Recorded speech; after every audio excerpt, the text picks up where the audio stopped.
You are officially in the loop.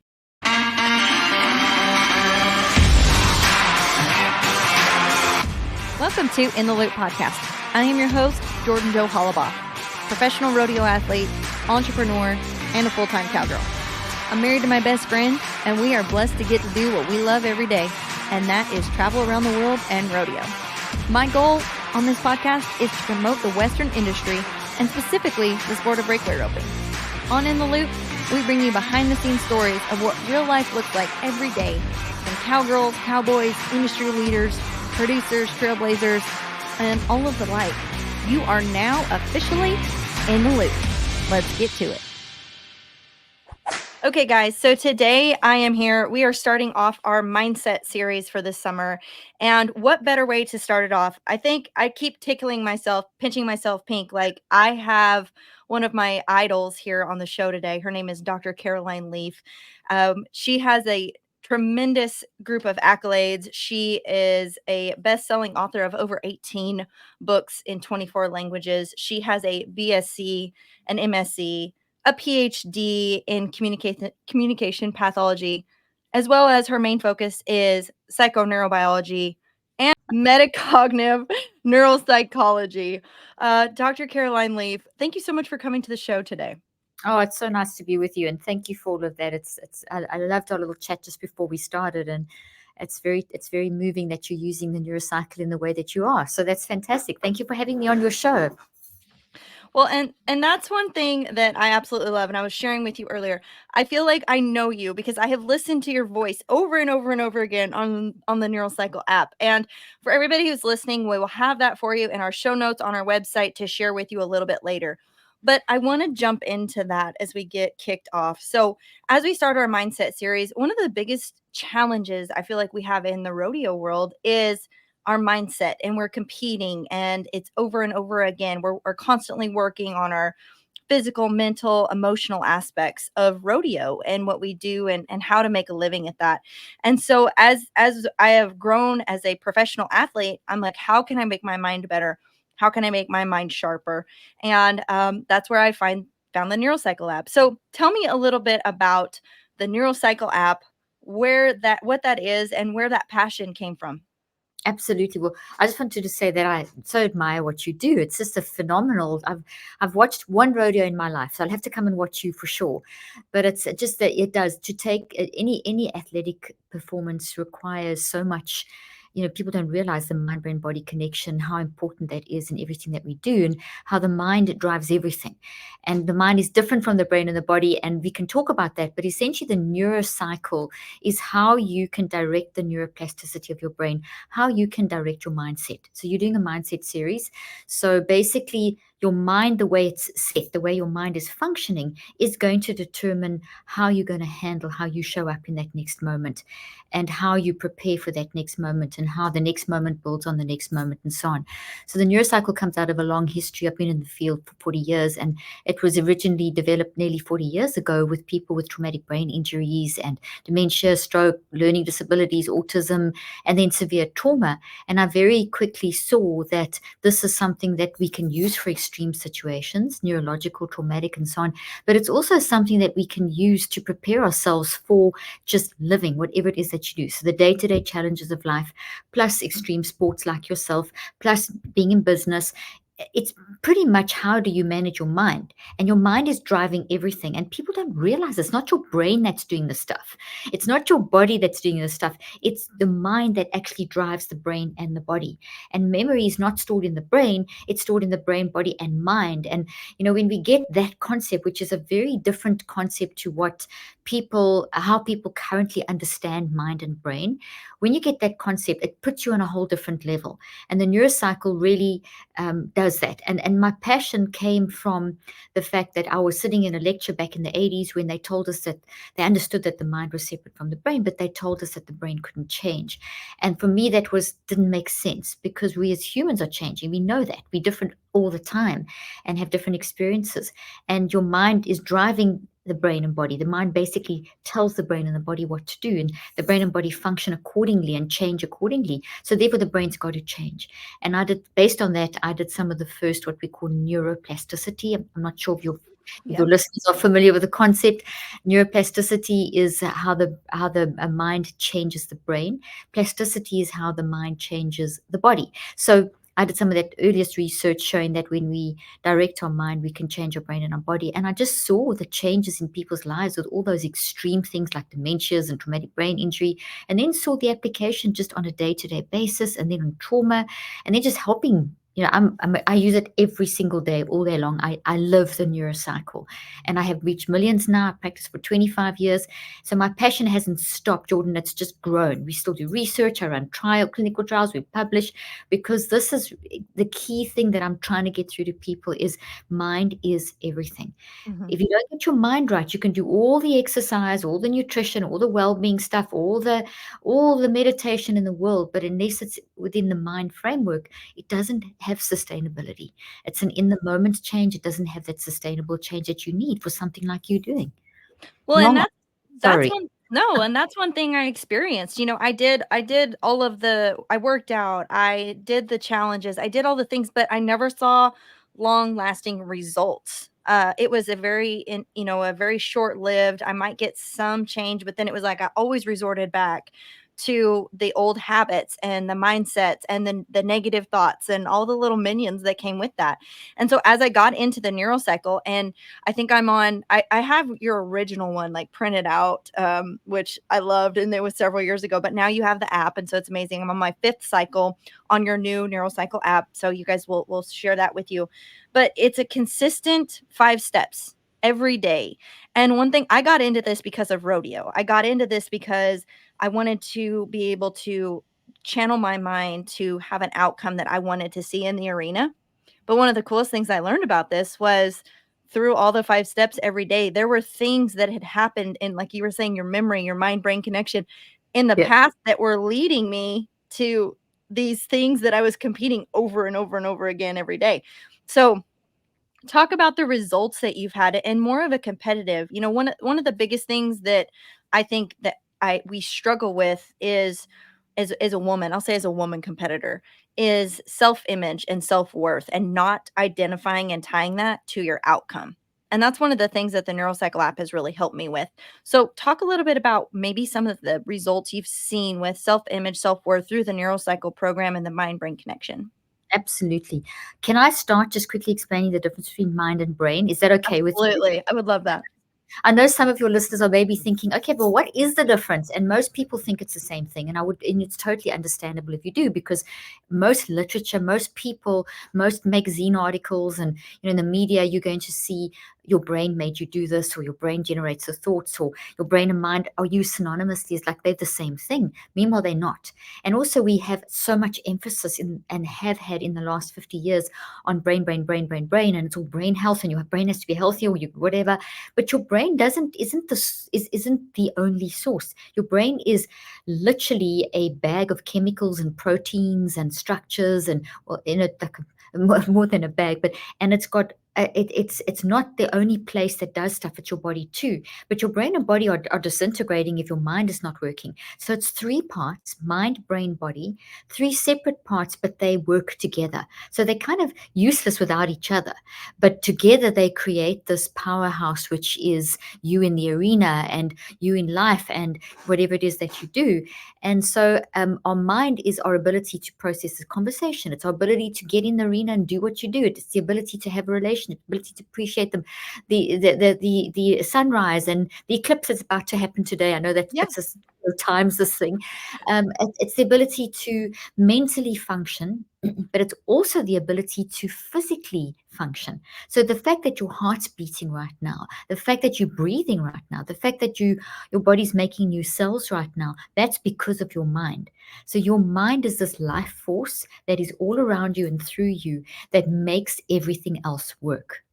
So in terms of the mental aspect, we have the messy mind, which is our day-to-day mind, which is it's not a bad thing. Messy is not said in a negative sense. It's that life is this unpredictable thing that happens moment by moment, and people are unpredictable, and so life is this constant ongoing thing, and the mind is driving every single thing mentally and physically about how we function. And so when we have this experience, like for example, this conversation or going into the arena or preparing to go into the arena or whatever it may be, that your mind is doing that work.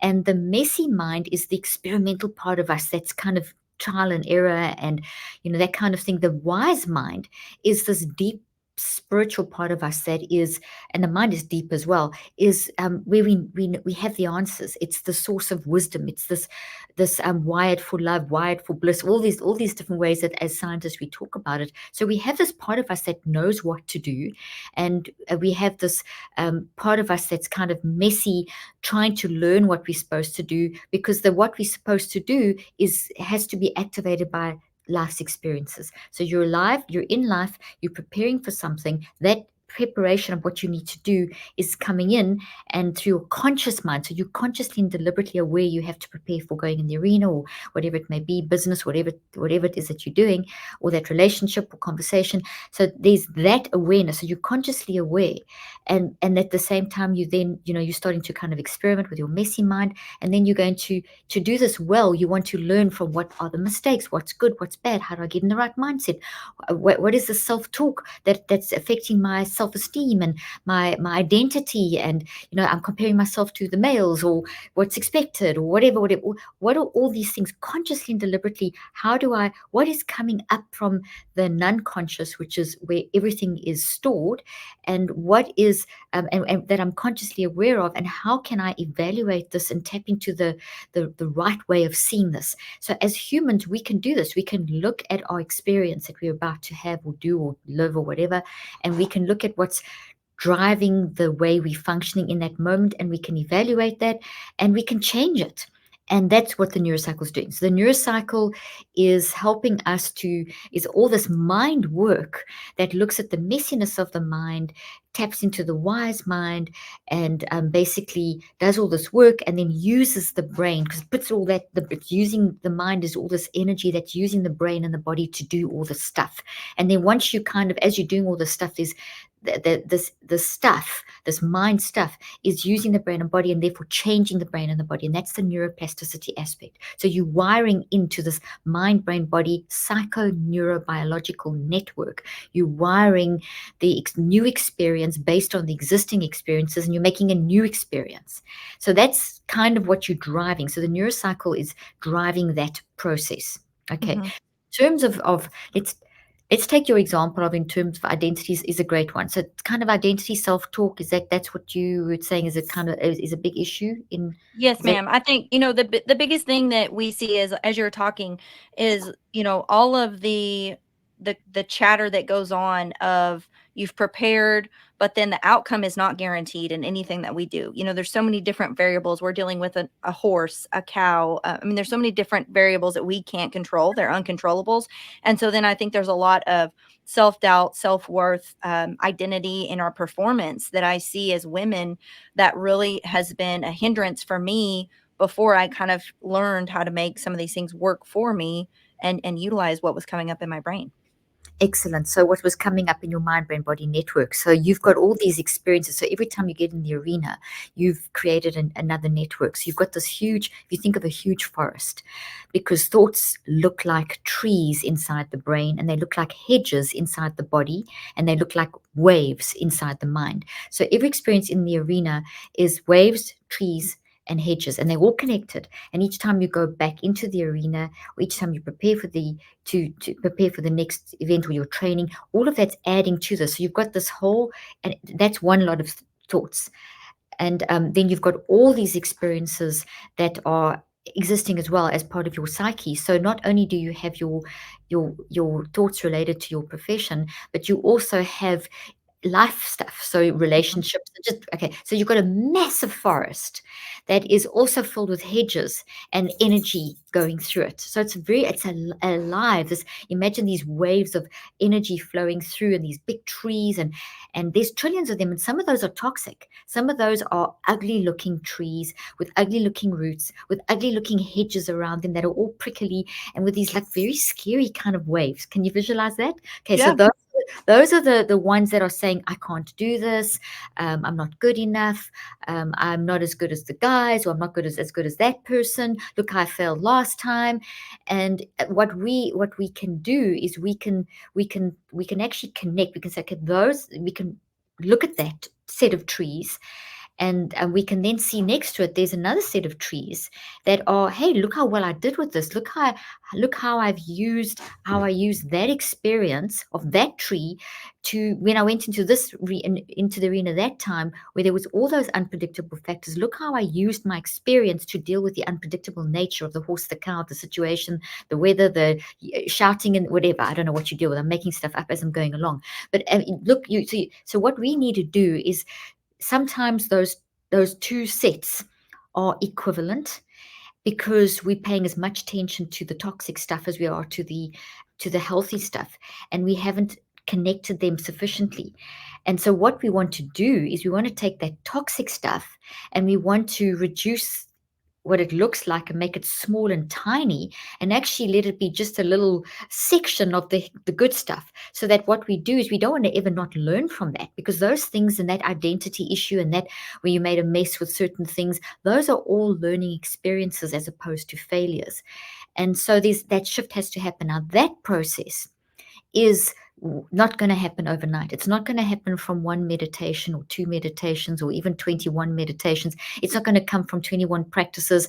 It's not going to come from beating yourself up. It's going to come from a deliberate and intentional decision to say, okay, let me sit down for 63 days, because what I've shown in my research is that for us to rewire a network, for us to look at that toxic cluster and the healthy cluster, and to maybe the healthy one's a bit smaller than the toxic one because of maybe repeated issues, or maybe they're equal size, but you're standing in this one, you're standing in the toxic one as opposed to the healthy one. You kind of got lost in that forest. Let me grab a prop. I'm going to grab a prop. It makes it easier. Just give me a It second. does. And you have these props on the NeuroCycle app, which I was like, do you have your trees? Where's your trees? Ooh, I know. Here's one tree. I'm trying to find my toxic tree. They moved it out my studio. Give me a second. Let me find it. We film all over the place, and this is not the ideal thing, but it does give you an idea. Okay, so here's your good experiences and here's your toxic experiences. Now, every experience builds into the brain in a tree-like structure. Looks like trees in the brain. Look at me hiding behind my thing. But in the body, these look like hedges. Like hedges that are surrounding a garden or whatever. Mhm. This would be a beautiful hedge, and this would be an ugly one with thorns and all messy and whatever, and Mhm. scary poisonous things and whatever you visualize. And then these things have energy flowing through them. So if you imagine wind blowing, and imagine wind blowing, beautiful, nice, calming, cool wind, and this is like a hurricane, and different levels of hurricane. So there's your analogy. The hurricane contains the memory, so does the tree, so does the hedge. I've only got these, you'll have to imagine the others.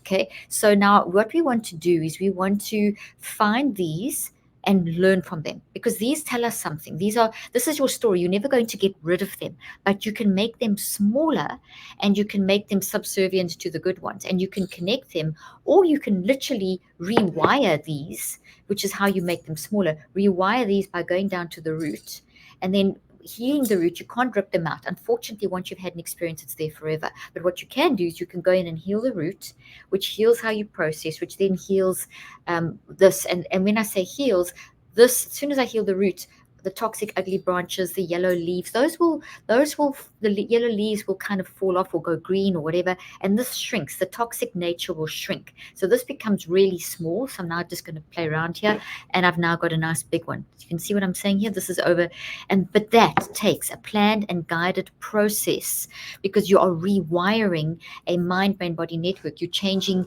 the wind, you're changing the hedges, you're changing the trees, you're changing all of that, and that takes a planned and guided process daily, and that's what the 5 steps are. The 5 steps come from the science of how does that information get in your mind, brain, body network in the first place, and then how can we recognize how that's showing up in our life, and how can we reverse engineer.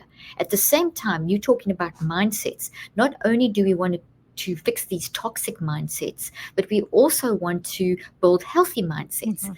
So so it's not just a matter of fixing. We've got to fix, but we've also got to grow. And growth is things like when you do achieve that amazing, all those variables that were unpredictable and you succeeded, that you don't want to just let that be a little blip in the pathway. You don't want that to be a small little tree. You actually want to take those emotions and behaviors and that whole experience, and you want to grow that big, and that then builds resilience. So when you next face that challenge, this is what you draw on. This activates our infinite, endless, unlimited resilience to get back on the horse, get back in the arena, get back in the arena of life as well. And that comes from a plan and guided process, and it's a daily process as you've experienced. So to change something successfully, when I've worked with patients who've had identity issues, which is such a common thing, as you said, it's pretty much, I don't think there's a single patient that I work with in 25 years, and a single person who has reached out to us, and it's millions over the last total of 40 years that I've been in this field, that haven't said something about self-worth, identity, who they are, negative self-talk, the voices in our head. Those things, it's a totally common part of being human.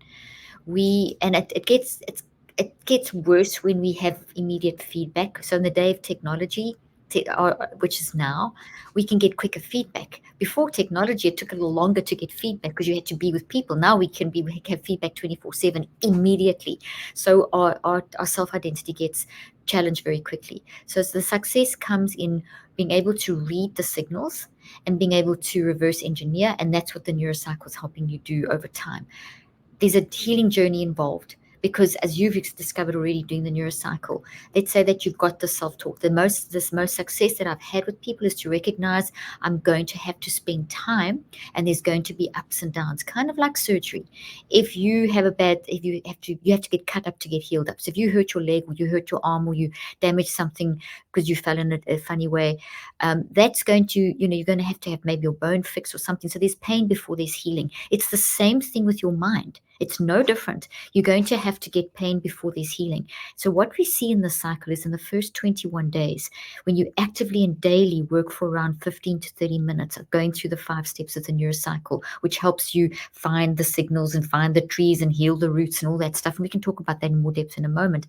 What you're doing is you are basically taking all that toxic energy, and you are using your healthy energy, and you kind of fixing it. So the first 21 days, it's hard. I don't know if you experienced that, or I'm sure you did, because you see stuff. You see, oh my gosh, this identity is not just related to the arena, but there's something from childhood here. There's something from a first marriage. There's something from a previous work. There's something from a sibling. There's something from a best friend. There's something from a teacher, whatever. And you see that that's actually really painful, and you start unpacking and see how it's translated into your profession, and so on. So that is sore and hard, and you deconstructing and reconstructing, deconstructing to find the source and reconstructing. That is hard work. We get a lot of energy response in the brain.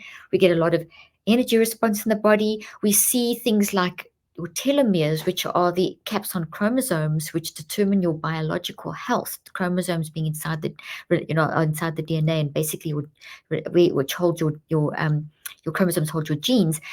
That's involved in cell division. And it's your body. So the health of your body is very dependent on your telomeres. And we see that in the beginning of when you start doing this kind of mental work, your telomeres actually get a little shorter.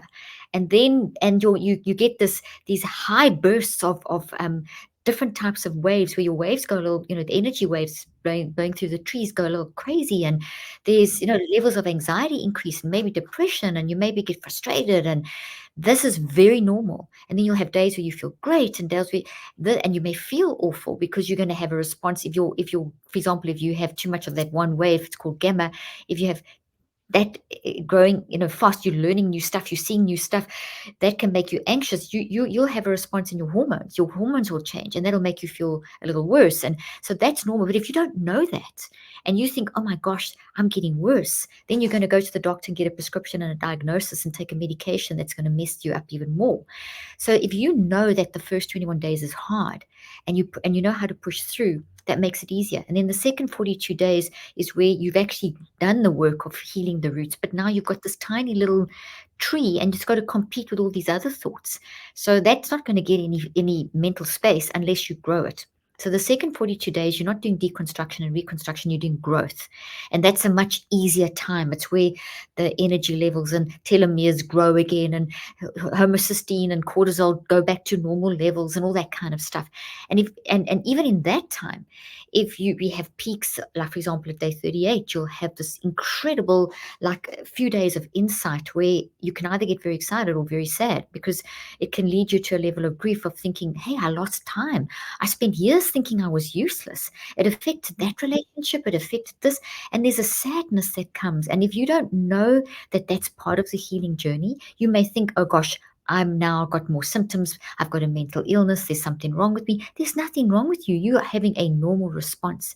And then that'll lead to a dip. And if you push through the dip, you're going to have an incredible climb, which will take you up to day 63. Now, I'm walking you through this really fast, but what the point is that there's a journey. And if you understand the ups and downs of the journey, you can get through the journey of getting and healing that self-worth issue, and which will then daily, even though you in the 63 days, you may think, hey, does that mean I have to wait 63 days, which is 9 weeks before I'm good in the arena? Not at all. Just the mere act of wherever you at, which you may be on day 11 or day 42, wherever you at, the fact that you are doing the work activates resilience. So there's an immediate carryover into the arena, into the active part of life, which is really cool when you're doing it. So long answer. Does that answer your question? That did. No, and I mean, there's so many things as you're going through that. I'm like, yes, absolutely. I've felt that. I've been there. The first 21 days are absolutely the first time I did it. I felt like I was crazy, honestly, because I'm like, I have so many different thoughts going on, and I have which you explained this more on your app, but I have my mini metacog journal, and so I have millions of metacogs, like with Well, all these different branches going everywhere. But the thing that I took away from it the most, and I love that you went into that, but it is the intentionality of like for me, I do it every morning. The first thing I do in the morning, I have my coffee and I sit down and I do my metacog, and then I go through my neurocycle. But the biggest thing for me is like you said, the resilience it created, and knowing this is not a quick fix, but I'm okay with that. I think one of the biggest so good. challenges I faced was I everything in our industry is like, if you have a negative thought, like, don't think about it. Don't think about it. Just override and overrun, override, overrun. And that was what I did forever. So I felt like I'm 33 years old. I've been working on this for 33 years, creating this bad habit. And so now I'm creating these new healthy thoughts. And so it was really good just to be intentional and committed. Like, stick with the 63 days, and just see the process through. And then I was like, okay, I want to do this again. And now it's really neat to see I'm on my fifth cycle, which I've just continued to do it because it applies, like you said, more than just in the arena. It applies to life, it applies to business. Like, I've taken it and used it for everything.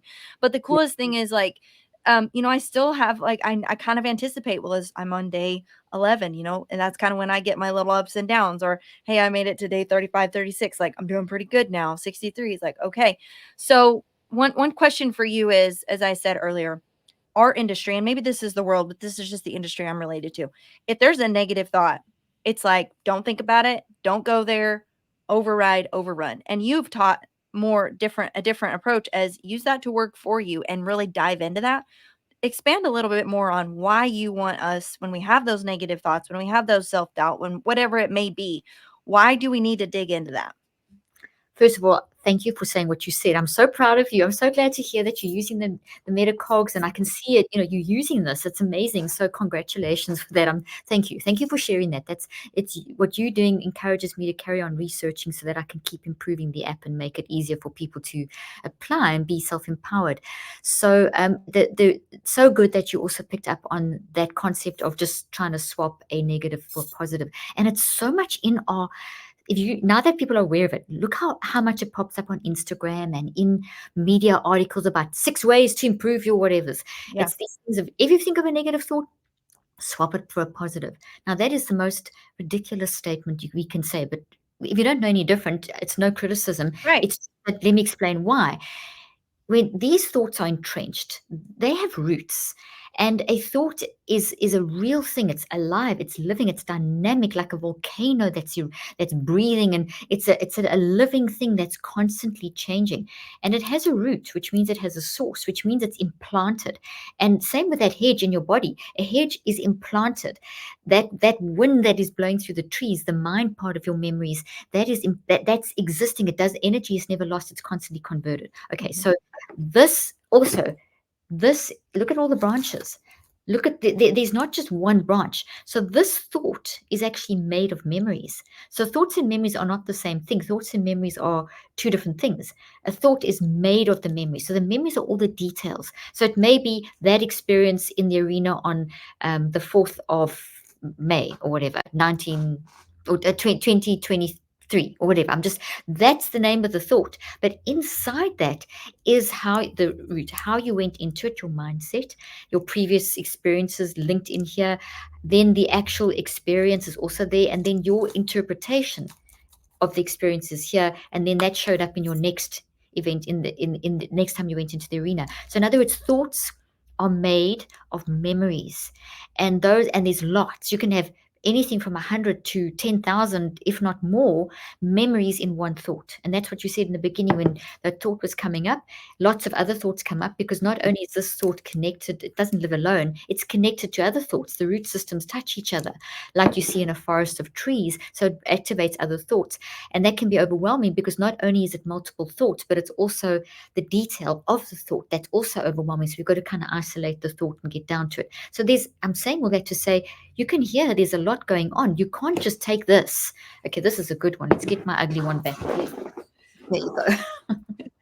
You can't just take this and say, that's bad. I'm going to think of this. And every time this comes up, I think of this. Every time this comes up, I think of this. And if I practice that enough times, I'm It's going, exhausting. it's exhausting. And they look at, they have equal status. So all I'm doing is whatever you think about the most will grow. So now this is coming up, I'm thinking about it, and I'm thinking about how to fix it. So all I'm doing is reinforcing it.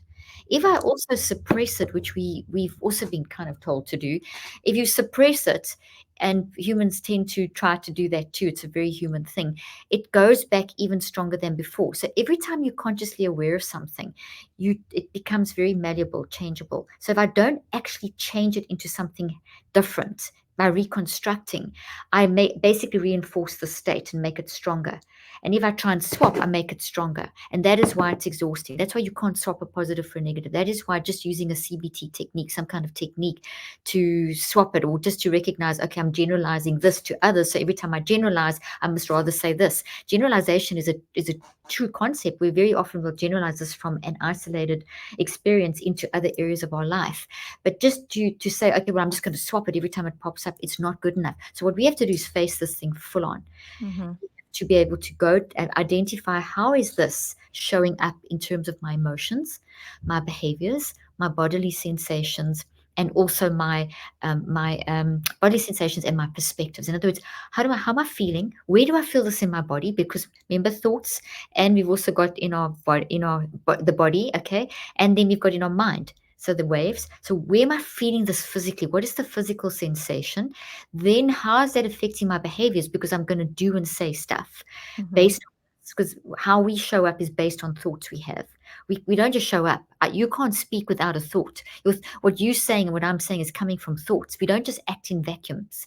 We act from something. So whatever we do and say is coming from something. So therefore, what is my behavior? What am I saying? What am I doing? How am I saying and doing it? That's coming from here. And then how is that affecting my perspective? So I'll give you a simple example. Let's say that you are showing up with depression. It feels like a sore stomach. It is influencing, you are withdrawing, and the perspective, life sucks. Very simple example. 4 signals. Now that, as I acknowledge those 4 signals, I am looking at a broad umbrella description of how I'm showing up. But it doesn't tell me anything. That's not a symptom of a disease. That's not something wrong with you. That is you showing up because of. So if we just swap, we actually don't analyze those 4 signals. We don't see the connections between them. So therefore, we give them power over us. And all we try and do is, oh, that makes me feel terrible. Let me think of something nice. And Yeah. that doesn't Ever get rid of it. So what we have to do is we have to face this, look at the four signals, and as you face them, it's going to pull this up, and this is terrible, you feel horrible, blah, blah, blah, as we've said. But now I have the power to start saying, why do I have that emotion? What other emotions do I have? What else do I feel in my body? What's it? So you go deeper into those four descriptions of emotions, behaviors, bodily sensations, and signals. Then the tree trunk. How did I get here? How did I get to this point where those emotions are leading to this kind of self-talk? Because those four signals, with as you expand the definition, you start getting to the sentences that you're saying to yourself. You Mhm. start seeing more clearly, oh gosh, I tend to do this in this situation, and that triggers me, and I'm reacting like this in the situation. And I'm looking at every time I'm in that situation, that's my perspective. So you start getting this information. Then when you, and so what I've just done are the first two steps of the neurocycle, which you would know. I've gathered awareness of the four signals. That's the first step. The second step is to reflect. Why do I have these? Expand those sentences. Start seeing how the self-talk is. The third step is the metacognitive, as you spoke about, which is basically a mind storm. All the stuff you've just gathered awareness of, those four signals, the detail, Yeah. you Write it down. just, and literally, yeah, dump it down. And if it's all, the more it's all over the page, the better, because you don't want to influence you want to tap into the depths of your wisdom, which is your unconscious. You want to find what else is connected. You want to find the roots, the connected things, the other memories. So you want to make it it's very messy. That third step is very messy, very powerful, takes you very deep. And then the fourth step is you say, okay, let me sort this out. Let me see patterns, triggers, related memories, connections. This has happened. What can I do? And then the fifth step is an action step. Now, why do you do this every day? And why do you have to have an action step? The action step helps you to solidify the work that you've done today, keep you in a positive space, anchor you back, and get you through the day, because you can't do this work all day long. Your brain is like and your body are like your cell phone. If you have a million apps open, you're doing Zoom on your phone and you're videoing, your phone's going to die before 10 o'clock in the morning. So that's why this thing is limited. 15, 30. I wouldn't even do more than 40 minutes a day. I would recommend for the first 21 days, 15 to 30 minutes a day. Maybe the first few days as you get into it, you'll do 45 minutes, but try and keep it down, because then you rejuvenate. So the active reach is, okay, what did I learn today? And what can I do today just to keep me in that space that I don't go back to the negative? So you're not swapping a negative for a positive. What you're doing is you are taking what you learned today and you're putting that into something. So like a statement, a visualization. And this is where you could use a CBT technique, cognitive behavior therapy technique, or an affirmation or an intention. But an Mhm. intention alone, or a CBT technique alone, or an affirmation alone, they just change you in the moment. They don't change you in the long term. They're not sustainable. It's called a state change versus a trait change. So today I might just end up saying, okay, I don't know why I'm depressed and snapping or withdrawing and have a sore stomach, and I'm starting to see that there's things going here, and I'm starting to see how it's affecting me, and I'm thinking it's coming from something, but I'm not sure. So my active reach could be, this is something's going on. I don't know what, but I'm working it out. Good stuff. And maybe you imagine a beautiful horse, because that's your world and they're beautiful, and you focus on that. And so there's a visualization with a statement that is, it's okay, I'm not there yet, but I'm getting there. Then tomorrow you go through the 5 steps again, and maybe you shift your active reach, because there's a little new piece of knowledge. You don't try and solve it in one neurocycle. You can't. You're going to solve it over time. That's if there's something that's a pattern in your life. If you have a pattern in your life, a pattern means that there's something, that there's a habit that's enacting, that's driving you. And if it's driving you crazy, it needs attention. And it's going to take the 63 days, maybe multiple. Maybe there's an abuse that's happened, a trauma. Trauma is going to take multiple cycles of 63. If it's just a habit that you've caught fairly quickly, one cycle generally does the trick. Now, you can also use the neurocycle, which is something you referenced in the beginning, that you use it during the course of the day. And I mentioned that as well.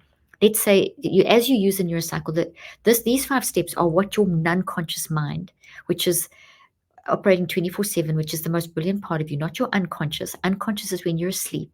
Non-conscious is your intelligent part of you. It's the part that drives you. It's where everything that you are is driving you. The subconscious is like a little waiting room between the non-conscious and the conscious. The conscious is awake when you're awake.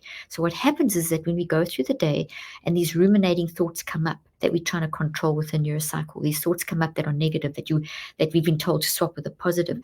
You don't try and swap with a positive. You catch them and say, okay, this I'm thinking this, okay?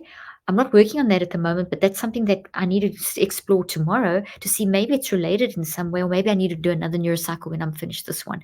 So we are cycling at 400 billion actions per second. We are doing the neurocycle. People didn't even realize it. I've just given the name to what we do anyway as humans, and I've made it very visible so that you can do it slowly and, and almost manipulate your mind to change the wiring. So it's happening all the time very fast, but you're also imposing a slower version to manage your life. So let's say now that you are just about to go into the arena, or just about to go into maybe, I don't know, maybe preparation meetings, or you're having a whatever, some kind of a meeting, and there's someone toxic in your environment. I mean, we all have those people in our life, and they say something, or you're just about to go in to the arena and someone says something to you and throws you off. You can do those 5 steps in 30 seconds. You can do it in 10 seconds to get yourself back on track. So it's incredibly useful once you've mastered the neurocycle to use them in the moment as well. I've actually got a book that I'm writing at the moment on lots of little mini neurocycles, the in the moment sort of neurocycle. Oh, I'm very excited about that. Well, and I have to say, so one thing I've done that I have a little mini notebook that I stick in my purse or I have with me all the time. And if something goes on, like you said, I'll just write it down right then and then I'll leave it because I'm like, okay, I'm going to come back to this. But Beautiful. the biggest thing that I have loved that has been empowering that I've learned through what you've taught is I'm not scared anymore. Like, when a scary thought comes up or when something I don't want, I'm like you said, I'm diving head into that thing. And before I would have been like, absolutely not, and now I'm like, if I don't want to leave it sitting there because I don't want that thing to grow any more than it already has. And that That's has really made a huge difference. Oh, I love that you're not scared of it anymore. That is, you've said one of the nicest things that I could have heard today. That's amazing because, and you've said so much great stuff, Jordan, but that is really to empower people not to be scared of their thoughts and Mhm. not when you're scared of them, you run from them, and they're volcanoes. They will erupt eventually. They'll bubble, bubble, bubble, and then they will erupt. And then we learn from them. But if we can actually get rid of the volcano and get it to erupt in a less explosive way, which you do with the neurocycle, you're letting it erupt, but you're controlling the eruption. It's so much. Then the fear is taken out of it. So thank you for saying that because that's really a huge thing. 100%. And I think too, it's one of the things I love, and it's a little further down in the cycle, but you talk about how we're taking back control. And that's Yes. huge. It's like, hey, I am in control of my thoughts. They don't control me. And when you flip that perspective and you can see that, it's so empowering. It's like, okay, it's not that bad. Like, I can deal with this and I'll work through it and then I'll recheck and then here's my active reach. And so I think that for me, the biggest takeaway of all of it is I'm taking back control. I'm Yeah. creating these new healthy thoughts. I'm reconceptualizing, like you said, the bad ones and making them look how I want them to look. And then I'm continuing to grow. So that's been huge for me. And we'll share all that stuff too at the end. But okay, one last question. I know you've got to go because you're a very busy woman. What Problem. has all of this work and this passion, how has this applied to your life? Like, how have you reaped the benefits of all the things you've learned and studied and taught? How have you been able to apply this into your life as a businesswoman, as a wife, as a mom? Well, I've got 4 kids, and all four are working in the business with me. They're all adults between 26 and 32. 3 daughters that work full time, and then my son works part time. My husband is our CEO, so he's involved. So our core team, we've got a big team, but our core team is family, and we all use it. So my kids have grown up with this, because it's been done since before they were born, and I love the neurocycle. I use it all the time. I still get sad, I still get depressed, I still get anxious, I still experience all those things because they're totally normal. I am not scared of anxiety and depression and panic attacks and anxiety attacks and all the things. That fear thing, it's gone because as soon as I feel a bit of it welling up, I immediately see that's information, and I'm going to face it. And what is it telling me? How can I manage that? It doesn't mean that I don't cry and get sad and get depressed about things that happen, because bad things do happen, but I have a way of getting through it and navigating through things that are traumatic. I mean, we've had family members that have tried to commit suicide, and we've, in we've got a huge family. We've had to deal with that. We have had close relatives, and we've had dramatic things happen. Like any family, we've had very dramatic things happen. We've had business challenges. I tell you, without the NeuroCycle, there's no way. So I apply it all the time, every day. And in fact, sometimes I know when my kids were young and I would get worked up or something, they would say, "Mom, go do a NeuroCycle, please." I don't know if you're aware of this, Jordan, but I don't know if any of your followers are moms. Do you have moms in Yep, the in we the have a bunch of moms. Okay, so I've got a book now, How to Help Your Child Clean Up Their Mental Mess. So it's how to help teach your child the neurocycle. So this book is for parents, moms, dads, grannies, teachers, whatever, anyone working with kids, to help your children from as young as 2 and 3 how to neurocycle and how to deal with social anxiety and depression and trauma and all these things that are labeled. And we have a generation of kids growing up, Gen Alpha, and that are growing up being told that they have problems with their brain, being told that there's something wrong with them, being taught to suppress and being medicated. And we're seeing it play out in Gen Z, we're seeing it playing out in millennials, but this generation is facing the most negative consequences for mental and physical health ever. We're even seeing that are cancers, for example, which are directly linked to managing our thought life, are showing up as in people in Gen Z. People, so cancers that we saw coming, appearing in the 60s and 70s, when people in their 60s and 70s, are now appearing when people are in their 20s and 30s and 40s and younger. So it's very important that we're proactive and we move away from this 40, 50-year model of siloing off and saying that what you go through, medicalizing misery as symptoms of an illness, which is not even science. It's been disproved, but it's the main language of today. So that's why I've written this book, to help parents. And we can, if you're interested, I mean, they don't have to, but if people are interested, there is that book. Plus there's that other one. I think you know about this one, Cleaning Up a Mental Mess. Yep, I've got that one. Excellent. So this Yep. one is basically parent to help parent, and a lot of parents are using it. A lot of adults are using it to do inner child work, whatever. And we even have toys, like we have a little brainy toy, because there's a brainy character in the children's book. We have a coloring book, so there's walks the mental health journey with you. So really, we need to be proactive. Yeah, we do. Yeah, a lot of patients that I work with, a lot of people I talk to now say, if I only knew how to process what happened to me as a child, and never had the tools. So here you've got to give children tools. Let's not pathologize childhood or medicalize misery. Let's be proactive. And that's really what the NeuroCycle helps to do. I agree, and we'll have all of those books on our show notes, on our website. I agree. If I would have known as a child that I could have went and even started to dig into this, even a teenager, early 20s, I would have just jumped in head first. This has been just life changing for me, and then we have to be proactive in our children today because they are going to be the leaders of tomorrow. And so we have to be proactive, plant those seeds, and have faith there. Dr. Leaf, thank you so much for joining us today. I know that you have got to go, but it's been a pleasure talking to you. I feel like I could sit here and talk to you all day.